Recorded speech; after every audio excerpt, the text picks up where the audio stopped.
I think in many ways, what we are experiencing today with the Trump administration, with the backlash, with the techlash, it can all be understood as chickens coming home to roost from all of the costs that have been failed to be taken into account during this era of free trade.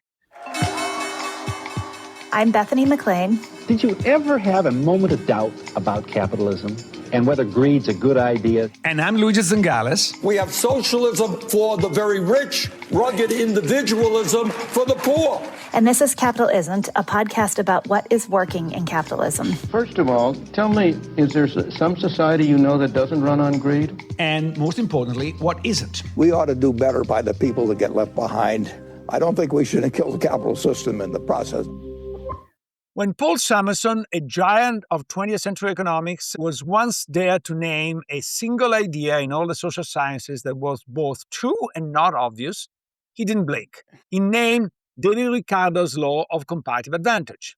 David Ricardo's law of comparative advantage is a 200-year-old insight that if every country focuses on what it does best and trades for the rest, everyone will come out ahead. It's the closest thing economics has to a law of physics. And for 30 years, it was the closest thing Washington had to a religion. That faith, in many ways, built the world we live in. It built NAFTA. It built the World Trade Organization. It sent the factories to Mexico and then to China on one simple promise: cheaper T-shirts and cheaper TVs would leave everyone better off. And the cheap stuff did show up, but so did the bill. Here's the part most people miss. In 2004, Somerset in South, the man who had blessed the whole project, argued that under the right conditions, free trade could leave a country like America as a loser. The high priest was questioning the gospel. The profession mostly shrugged. He's old, he's lost it, but had he? Well, 2 decades later, Donald Trump turned that doubt into a wrecking ball and a movement. And he didn't just torch his own party's free trade gospel. He set off a war inside the Democratic Party, too, a war that is still actually raging today. Our guest on this episode sits right on that fault line. As Joe Biden's trade chief, Katherine Tai broke with her party's old instinct and built a doctrine she called worker-centered trade. Today, she runs the Coalition for New Trade on a provocative bet that free trade was never really free, that it cost working people a fortune, and that even Trump got the diagnosis right. And with the 2026 midterms closing in, Tai's own party still can't agree on what it learned. Some Democrats want to run against Trump's tariffs as a tax on families. Others say the party should simply reclaim free trade, the abundance pitch of cheaper goods and faster growth. Tai gives them credit for finally hearing the pain, but her sharper warning is that both moves repeat the very mistake that cost Democrats the working class. So that's what we'll put to her. Not just what we build after the rupture, but whether her own side is about to blow it. Is her answer a real fix or just protectionist in a nicer suit?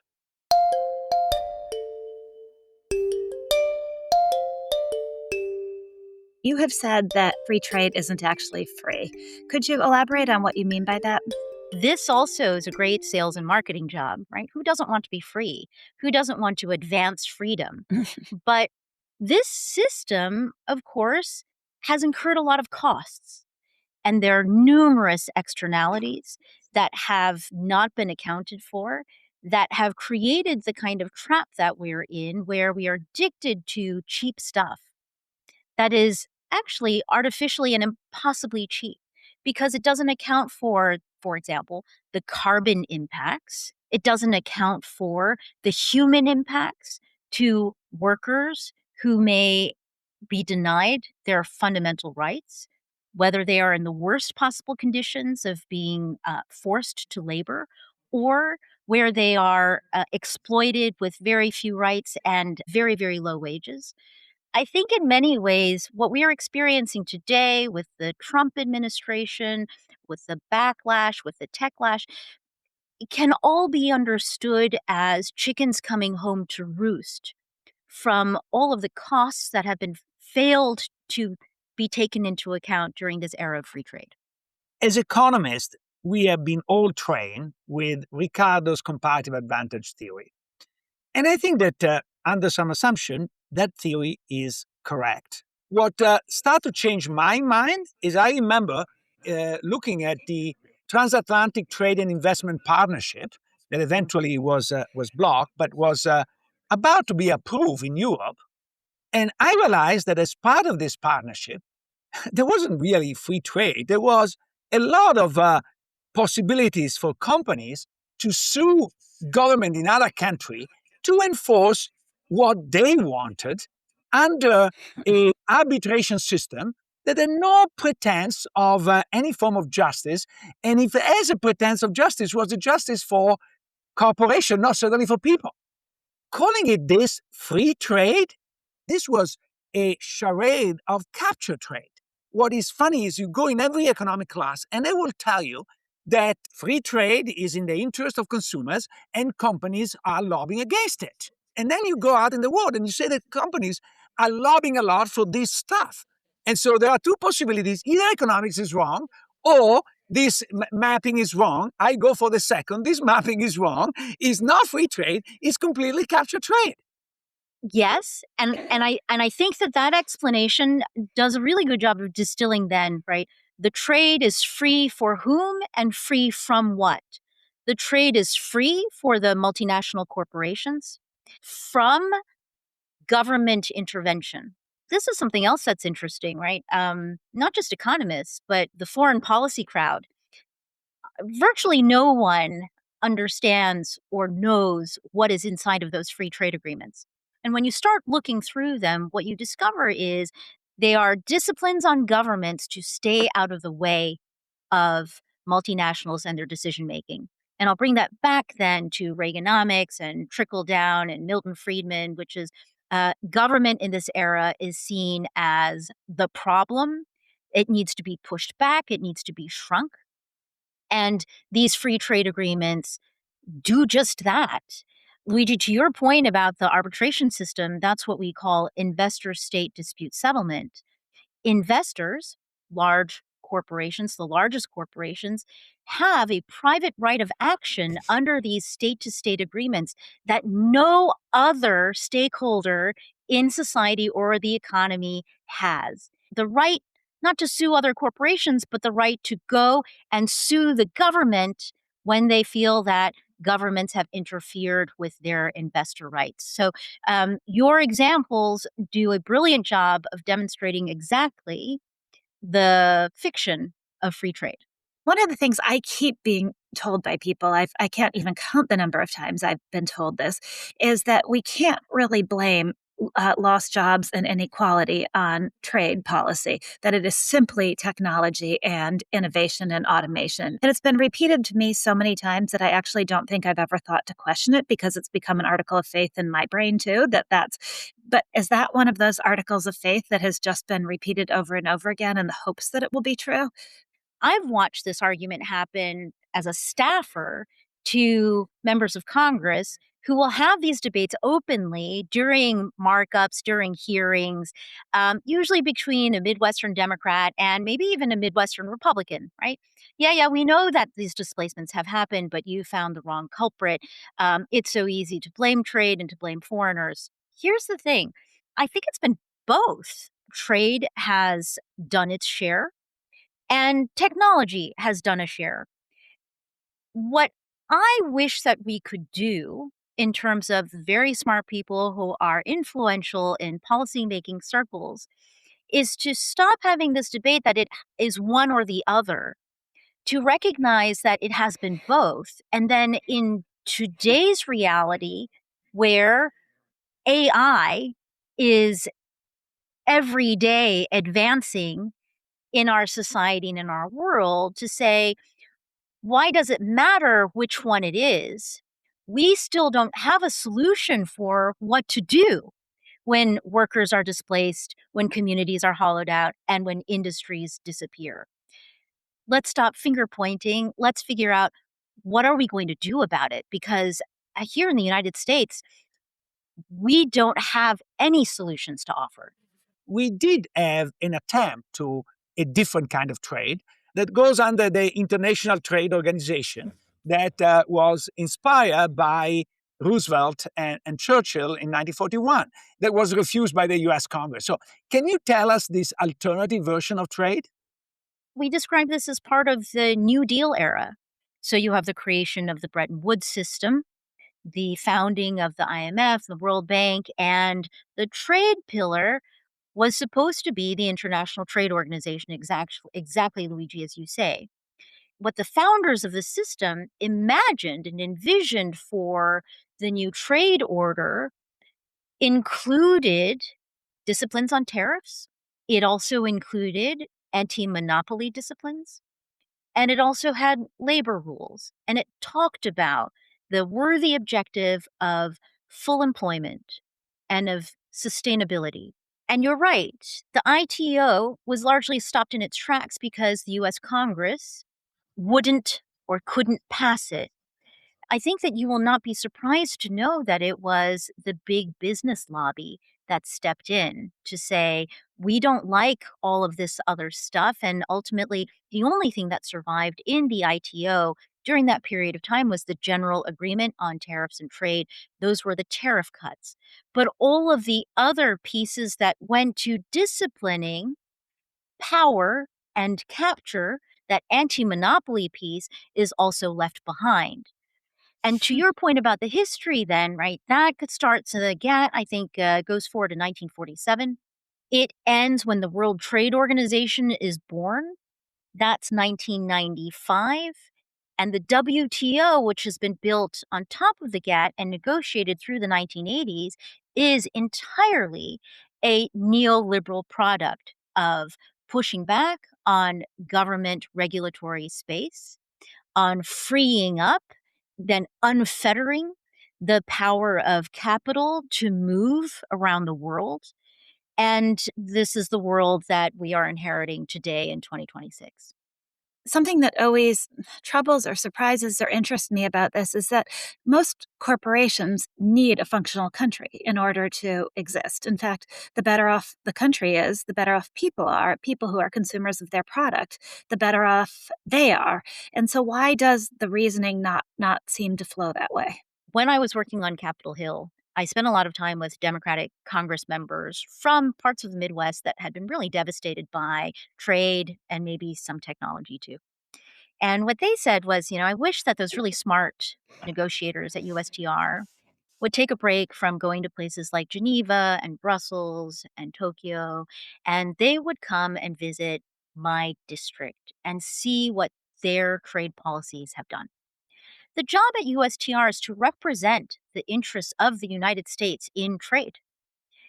If that's your job and you never leave Washington, D.C., the only part of the US economy that you will ever be representing in trade negotiations around the world will be the interests of the multinational class. Who has ever heard of USTR? Who knows how to find USTR? Who knows the vocabulary and the language of USTR? It's the most well-resourced parts of our economy, and that's the corporations, the largest corporations we have. In modern trade practice, the capture is almost complete. It was so hard for us to go against the grain, to reach out to the rest of America, to reach out to the small businesses, the medium businesses, the family farmers and the ranchers, the workers in the unions, right? To say that this trade policy should be yours as well. It was really hard because the system hasn't been built for that. And therefore, the system that we have really reflects that kind of distortion in the viewpoint and in the perspective of trade policy negotiators. I'll say it's not unique to the United States either, because as we started to expand the lens of whose interests we were trying to represent in trade negotiations, to say to other countries, let's really think about how we can do trade together, how we can cooperate economically, internationally, with the goal of building our middle classes together. There are so many blank stares that came back to me across negotiating tables. And what I often encountered was the same talking points, that our companies had used to lobby us coming back to me through my foreign counterparts because those same companies were lobbying government officials on the other side of the table. Now, speaking of interests of multinationals, you are a fearless woman because you actually touch the TRIPS wire.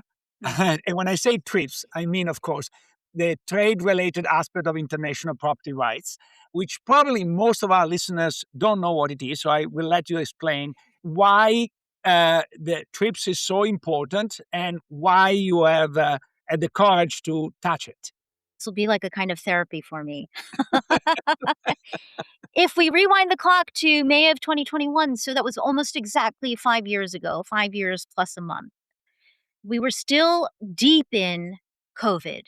And even before the vaccine had actually been developed and approved and put into use, there had been a group of developing countries at the World Trade Organization that put forward a proposal when there is a vaccine that the intellectual property rights that would normally apply, whether they are patent rights or copyrights, should be waived for the COVID vaccine. As we came in at the beginning of the Biden administration, I think that, yes, we did surprise the world. It's not just me as the trade representative, but my boss, Joe Biden, who wrapped our arms around the developing countries to say, we embrace your waiver proposal. We embrace the reason you've put it forward. We embrace the need to raise this uncomfortable conversation at the WTO. The backlash was fierce, it was immediate, and it came from very obvious places, which was the big pharmaceutical companies, the ones that had just developed these vaccines. Miraculously, the 164 countries of the WTO at that time came together in June of 2022 and agreed on modifications to the very stringent intellectual property rules that are enshrined at the WTO to increase the flexibilities in what's commonly described as compulsory licensing, but the ability of countries to access patents without the patent holder's agreement. One of the lessons I've taken from that particular episode is how hard it is in today's economy with this kind of capture to do something that is so clearly right from a moral standpoint, to be guided by that very basic human instinct of right and wrong. I remember at the time that happened, pharmaceutical companies saying that the precedent was terrible and that this was going to change things forever after because now we had precedent. What impact did it actually have at the end of it all? Yeah. I remember being questioned very sternly by a congressperson in one of my hearings to say, what made you, Katherine Tai, think that you could do this because it's completely unprecedented? The fact of the matter is, it was precedented. The precedent was during the height of the AIDS epidemic, especially as it was running wild through the continent of Africa. And at that time, the bad behavior of the American pharmaceutical companies to threaten countries in Africa that were reaching for the meager flexibilities in the rules ultimately led to some significant shaming and a shift in these WTO rules. When I mentioned that in the hearing, the member of Congress immediately ended that line of questioning and pivoted to something else. I think that that's quite interesting. And I regret that we weren't able to do more, but we were able to do something, which means that the next time, and it's really sad to think that there will be a next time, but there will be a next time, that I hope that both of these precedents are very much on people's minds and they realize how necessary these changes are. And in fact, I hope that before we have too many of these, it becomes clear to more and more people, a critical mass of people with power and influence, that really significant reforms are required in the way that we approach not just intellectual property, but these trade rules overall. Yeah, because to my understanding, the WTO rules, the TRIPS rule, foresee the possibility of compulsory license for pandemic reasons. And the United States itself. In 2001, when there was the anthrax scare, we needed Cypro potentially. There was a movement to say Cypro belonged to a Canadian company. We will use compulsory license to do that. So this is not a violation of international order rule. It's an application. The problem is that when they are in favor of companies, they apply rigorously. When they're against the company interest, they sue the hell out of people. That's right. That's right. And then there's also a lot of soft pressure. So every year, USTR is required under statute to issue a bunch of reports in the spring. By our fourth year in office, we had stopped listing compulsory licensing as a barrier or as something normatively to be not just poo-pooed. That makes it sound trivial. Compulsory licensing is available under the rules, and then all the soft and normative cultural aspects of power and influence in trade policy makes it impossible to actually use the compulsory licensing. By our fourth year, that report that we issued eliminated complaining about compulsory licensing. I'll just say that we pay very close attention to what's in these reports that most people don't read when they come out in the spring. And I was not surprised to see that complaints about compulsory licensing have found their way right back into those same reports in this administration, despite the fact that the Biden administration and the two Trump administrations have been on the same page about breaking out of the established neoliberal trade regime of the past. There are many, many divergences, and this is one of them, where we stood up to the pharmaceutical companies, where we looked for places to stand up to the tech companies to say USTR can no longer just swallow the logic of the talking points that you are giving to us, that we have to insert a national interest filter into what you're asking us to do. We need to take a pause and think about this for ourselves. That those filters, those attempts to separate the interests of the public and the interests of these largest players has really collapsed in this last year and a half. Do you think the changes that you and the rest of the Biden administration tried to make would have been possible without Trump 1, sort of laying some of the groundwork, if you will? And then I'd love for you to talk more about where the divergences are. I think that the election of Donald Trump the first time and again the second time, in terms of the Biden administration policies, are all about recognizing that everything is changing in a way that neoliberalism has played itself out. And the moment that we are in right now is about a competition of visions and values for what is going to come as the next political and economic order that replaces neoliberalism. And here's where I'll come to some of the distinctions. If we look back on the Biden administration's many economic policies, you can see a direct line of inspiration back to the New Deal, back to the period following that first Gilded Age. Government as part of the solution, an embracing of change that can be realized with regulation, through enforcement, through rules and laws, creating a new society by embracing inclusion. or, and I would say that the more I see play out in this second Trump administration, the more I am intuiting that the competing vision is kind of the embrace of an even more extreme version of what neoliberalism has wrought, right? In that point in the Gilded Age, really embracing the robber barons instead of trying to discipline them, saying, let's fuse ourselves into each other and really egg each other on to new extremes and new heights of distortions. Bethany, I think that there's where I might kind of circle back a little bit to the second part of the question that you asked earlier about why the private sector, why companies don't see the state as central to their success. I think that some do, but I'll just raise for you a particular example that comes up in the trade policy world that is an example also of what the tech bros, the Muskists. I've been listening to your podcasts, and so I know you had that interview with Quinn Slobodian about Muskism, right? About their vision for the future. Because of the investor state dispute settlement investor protections in the Central American Free Trade Agreement with the United States, there is a company called Prospera that has established a city that is devoid of regulation, that is a little bit like a techno city state that this company has completely taken over. It's enabled by our trade rules. In fact, when Honduras made some moves to try to impose its own regulations, they were threatened with billion-dollar lawsuits made possible by the investor state dispute settlement mechanism.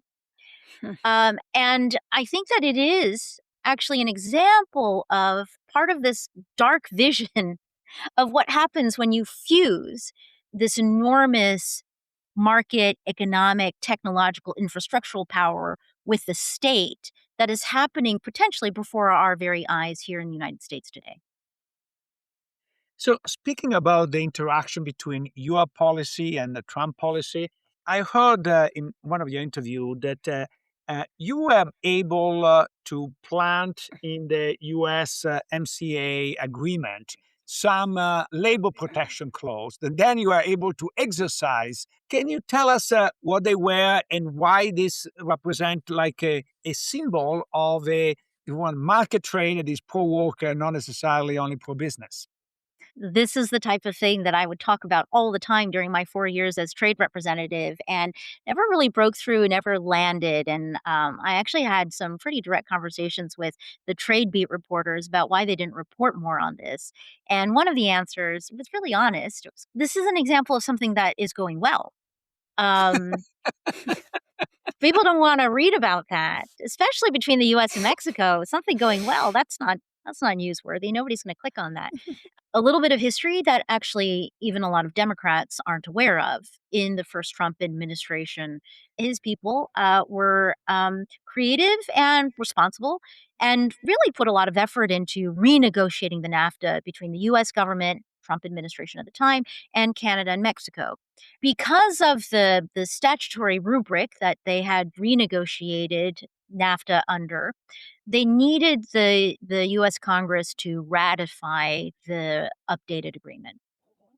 That coincided with Democrats taking back the House majority in the 2018 midterm election.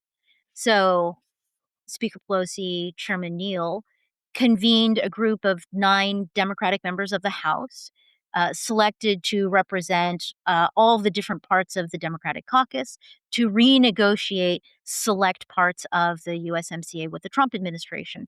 And that resulted in higher labor standards, improved environmental standards and mechanisms, improved enforcement mechanisms, and this very special mechanism that we call for short now the Rapid Response Labor Enforcement Mechanism or the Rapid Response Mechanism.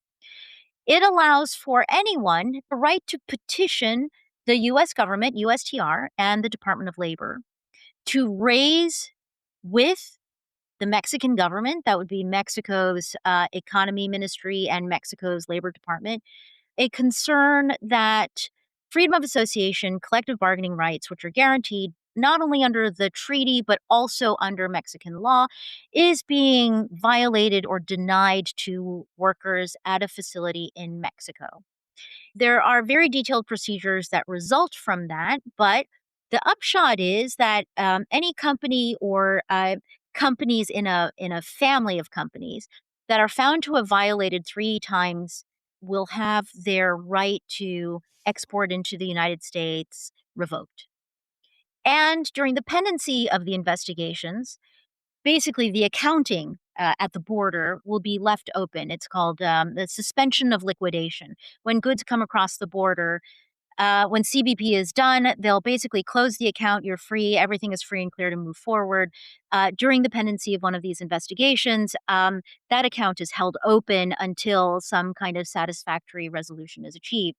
So it's a little bit of a sword of Damocles that is hanging over the company's heads.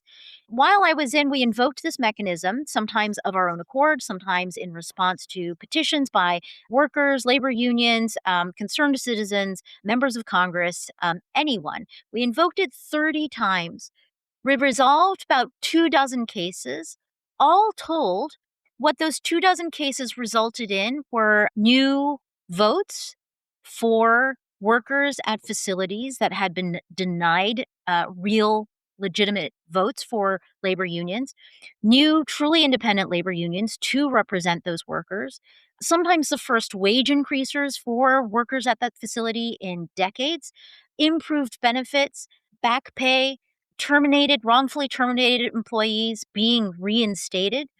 It was something we were tremendously proud of because it went to show, Luigi, to one of your earlier points, that trade policy doesn't have to be done in this one very brutalistic way. There is a way to do trade that can empower workers as opposed to disempowering them.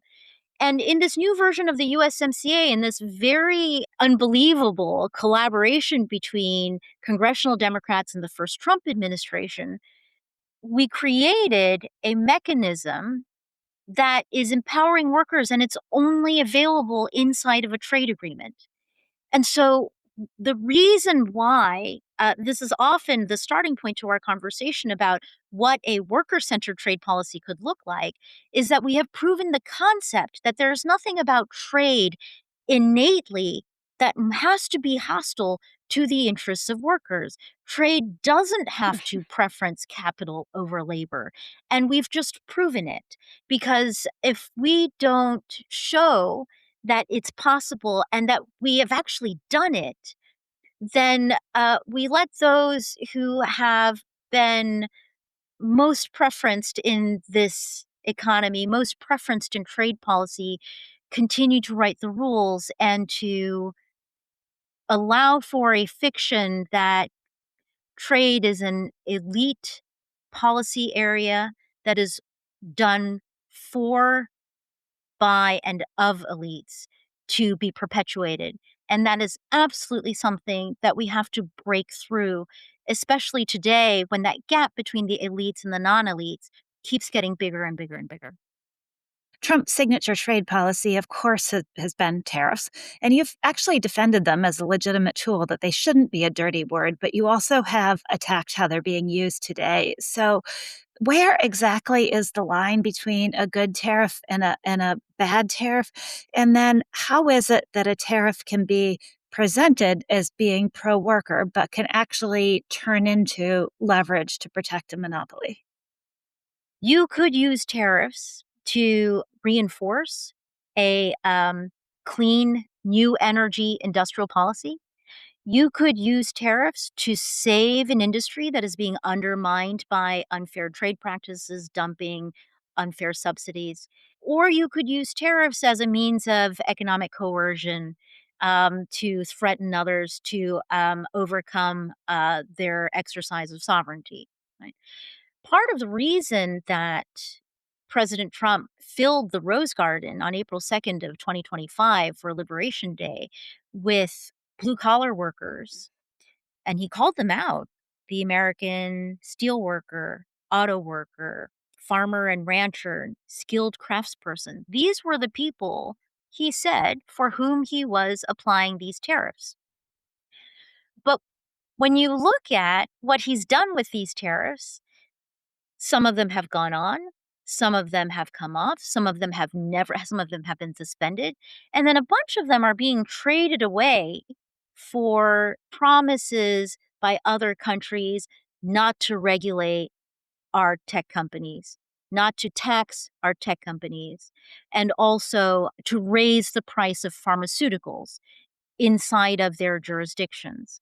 That's where I part company with the Trump administration, which is if you're going to champion the working class, and you'll notice that all the cabinet members, I think that they must have had to take not just a loyalty oath to Donald Trump himself, but a loyalty oath to tariffs, because they're all singing from the same song sheet when it comes to tariffs, at least publicly. And that also involves, right, invoking the desire to reinvigorate American manufacturing, to make it magically appear once the tariffs are imposed, but also all of this rhetorical invocation of the working class as the beneficiary of their policies. I think that that is also one of the most important and tragic cons that I am seeing play out through trade policy, which is people, Americans, workers who have legitimately been hurt by this era of free trade and free trade policies being sold a bill of goods that it turns out is a complete fiction. And that at the end of the day, their interests are once again being sold out for the same parts of the economy that they were sacrificed for over the last 45 to 50 years. So I've not heard Kamala Harris campaign on the ideas of Lina Khan. I've not heard her campaign on your ideas. So where is the Democratic Party? And most importantly, where will it be in 2028? Will be a Katherine Tai market, not jungle trade, or will be a sort of traditional neoliberal party? This is a really important question, and I think it's kind of a proxy for much larger forces that are tearing us apart. And by us, I mean Americans. By us, I mean the Democratic Party, and I even include in that the Republican Party.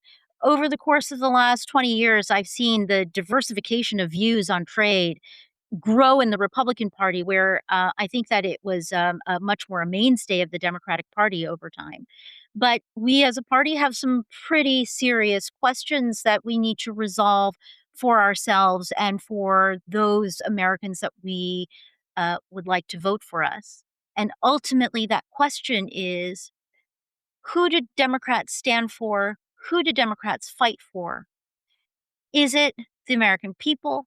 Is it our workers? Or is it the oligarchs? Is it the people who already have power and who already have all of the goods that our society has produced?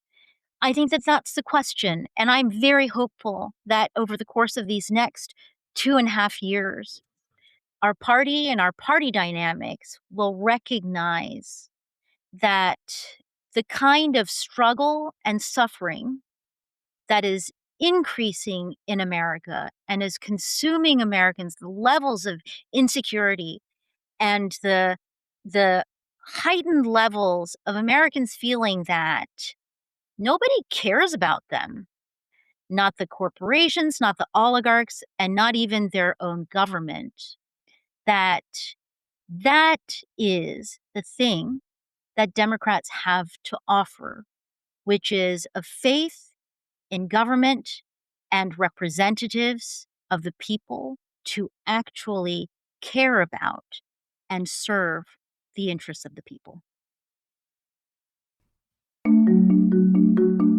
If you're enjoying the discussions Luigi and I have on this show, there's another University of Chicago podcast network show you should check out. It's called Entitled. International lawyers Claudia Flores and Tom Ginsburg have traveled the world, getting into the weeds of global human rights debates. On Entitled, they use their expertise to explore the stories and the thorny questions around why rights matter and what's the matter with rights. Subscribe to Entitled, part of the award-winning University of Chicago podcast network.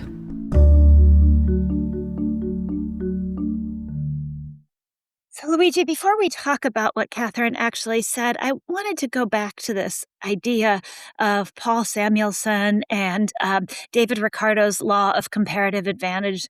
Why did that become the closest thing that economics has to a law of physics? Why did so many people believe in it so wholeheartedly? And why was Samuelson dismissed when he began to question it? Number one, because by and large, it's true. In a sense, it is true that in the original version of Ricardo, England was more productive than Portugal on every dimension, but was more efficient to have Portugal produce wine and England textile. This is fundamentally true. Now, is it true all the time? How does it factor in the fact that over time people learn? So there are a lot of things on top that might change the result. But the fundamental intuition is correct. Isn't that law designed for a natural resource-based world where what people could do best or what a country could do best did depend to some degree on its natural resources? And does that rule still hold at all in a modern world where a country like Taiwan can make itself into the linchpin of the World Semiconductor Organization simply by deciding that it was going to be that? I've heard an argument that it does depend on one form of natural resources, which is that people in Taiwan, very smart people in Taiwan, want to stay in Taiwan. And I suppose that is a form of natural resource. But it seems to me that in a world that isn't shaped by natural resources, that law loses a lot of its power and force of will can take its place. I don't agree necessarily because, for example, a very precise and obedient labor force might be a source of comparative advantage. Italians have never known to be particularly obedient and disciplined. They're more creative. And so it's not surprising that we were never very good at mass production, but we produce the best cars, the Ferrari, the best motorbikes, the Moto Guzzi, and you can keep going. And we're very happy to let the Japanese produce for the masses, and we produce for the elite.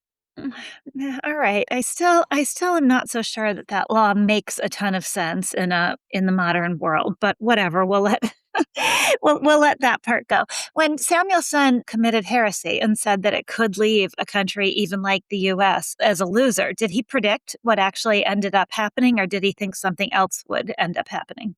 Actually, it is interesting because Ricardo never said that everybody in a country will be better off. Uh, Okay, he simply said that collectively that you can retransfer resources so that on an aggregate level, all the Portuguese are better off if you transfer enough resources. But if you don't, you're going to have the wine producers being filthy rich and the former textile producer on the street begging. Okay, so Summerson did something more clever than this. Introduced the possibility of a change in the gains from trade, and that this change might go adversely against the United States. And as a result, the United States will be collectively worse off, which will violate the law of comparative advantages. And you can argue that this has happened with China to some extent. I will argue that this is what is going to happen with China moving forward. And certainly, if you are Europe, you can see that China now has surpassed you in most dimensions. And so probably happened more to Europe than the United States. But I think that the prediction was definitely right. So basically, what happened is that the economics professor or the powers that be in the creation of neoliberalism, the multifaceted powers that be, decided to take Ricardo's law of comparative advantage and layer on top of that the trickle down theory. So the idea that not only should every country do what it does best and trade for the rest, but that somehow that would enrich everybody in a society because the riches that accrued to a society through that would trickle down to everybody in the society. Is that a simplistic journalistic way of thinking about it, or do you agree with me? I think you're giving even too much credit for the intellectual consensus. I'm not even sure they had such a coherent view. I think that the view was there is a law in economics that say that trade is good. I am going to push this law as a general law without exception, ignoring the obvious contraindications, basically treating as an idiot everybody who disagrees with that and say you're not an educated economist. It's exactly like the gold standard. You're not an educated economist if you don't believe in the gold standard. Interesting. So, is there anything that Katherine Tai said that surprised you? I like very much what she said. I think she was going a little bit too fast for most people, Huh. at least too fast for most economists. It is true that economists regard free trade as kind of the only religion they have. And so when you challenge religion, you need to challenge it one step at a time. You Hmm. cannot show up a day and say, all the story about the Immaculate Conception, all BS. I don't think you go very far by saying that. On the other hand, if you say, yeah, there are some things that don't make a lot of sense, and slowly, and I think it, to some extent, is a pity because I discovered myself this tension. I told you when I used to write for the Italian press, I was writing about this transatlantic trade pact that was in discussion, I actually took the time to read it. Okay, unlike most people who comment on it, I took the time to read it, and I discovered these clauses that were completely crazy. So I wrote this, and I received an enormous amount of backlash. I said, "Oh, I thought you were a free trade economist. You're not." As if I'm sorry to abuse this, but as if is a matter of the religion of the Immaculate Conception, and either you believe it or not believe it. There is nothing in between, right? I do believe that there are enormous gains for trade at the international level. However, not everything that is labeled as free trade is good.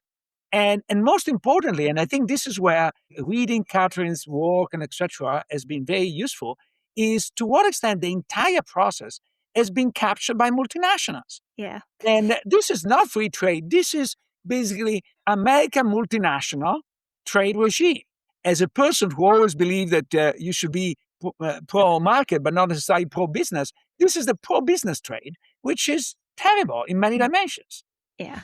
I had not realized how much of a bait and switch it can be, that what looks like on the surface as a free trade deal or sold as a free trade deal is actually underneath it very, very, very different from that. And that I found totally and completely fascinating. So I think now I'm interested in trade.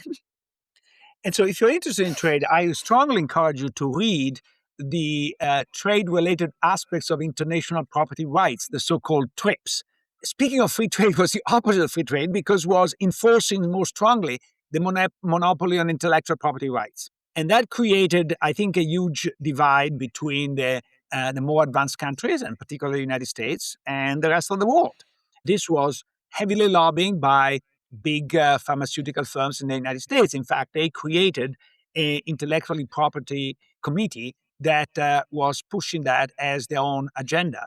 What I heard Katherine say is it's given for granted in the trade representative administration, the U.S. should just be a lobbying organization for the large multinationals. Remember the old saying that whatever is good for GM is good for the country? Now, they say whatever is good for the large companies is good for not only the country, the world. Yeah, that is pretty dramatic. I also thought her point about Trump's tariffs were really interesting, and I would love to know if they were done cynically with this idea that they would then be a trade to confer advantages on the chosen ones, or if they were done with the best of intentions for workers and were somehow turned into this trading tool. But I think it is yet another example of Trump's perhaps genius of sorts, which is that everybody is still screaming tariff, tariff, tariff, and the damage that tariffs do. And nobody is saying, wait, that may never have been the purpose in the first place, the tariffs that are being traded. He does have this ability to get everybody to keep looking at the thing that he did the other day that has suddenly been turned into a tool for doing something very different. You got it absolutely right. I think as the bit of a feature of the magicians, the magicians who do tricks are really, really good, pushing you to look in one direction when they do something in the other direction. Trump has that ability that focus the attention of everybody, starting with the press, but everybody in the country on one thing, and then he pulls a rabbit out of the hat completely in the other direction, and so people get all confused.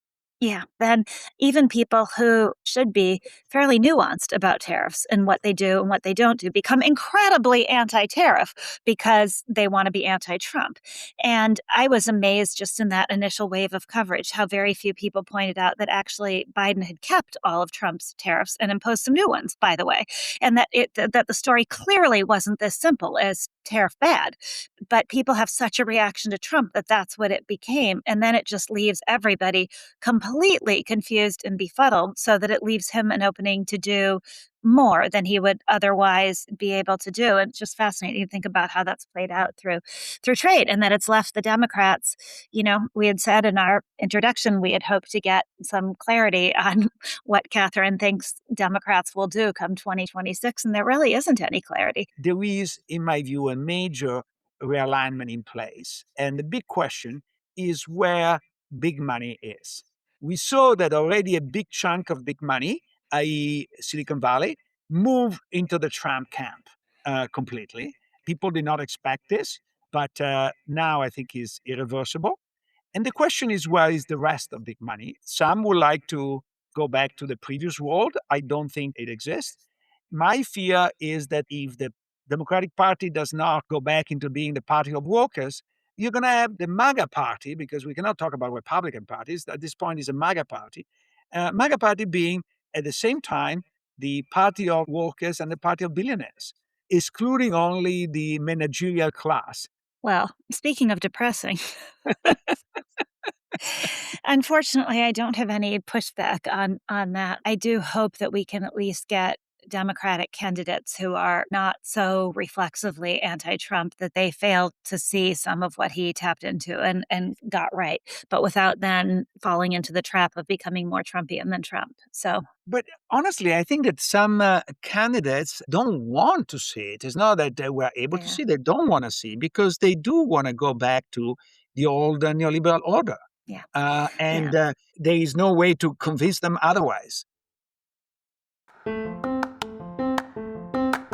Capital Isn't is a podcast from the Stiegler Center and the University of Chicago Podcast Network, in collaboration with the Chicago Booth Review. If you haven't yet, you can now find our podcast as a video on YouTube. Don't forget to subscribe and leave a review wherever you get your podcasts. The show is produced by me, Matt Hodap, and Brittany Broders, with production assistance from Andy Nazaro, Matt Lucky, Sebastian Burka, Joey Prepst, and Andy Shee. The podcast is partially supported by a generous contribution from Luis Muniz and Cristani Medeiros Muniz. We are grateful for their commitment to advancing the thoughtful dialogue and scholarly engagement on our show. If you'd like to take the conversation further, also check out promarket.org, a publication of the Stiegler Center, and subscribe to our newsletter. Sign up at chicagobooth.edu/Stiegler.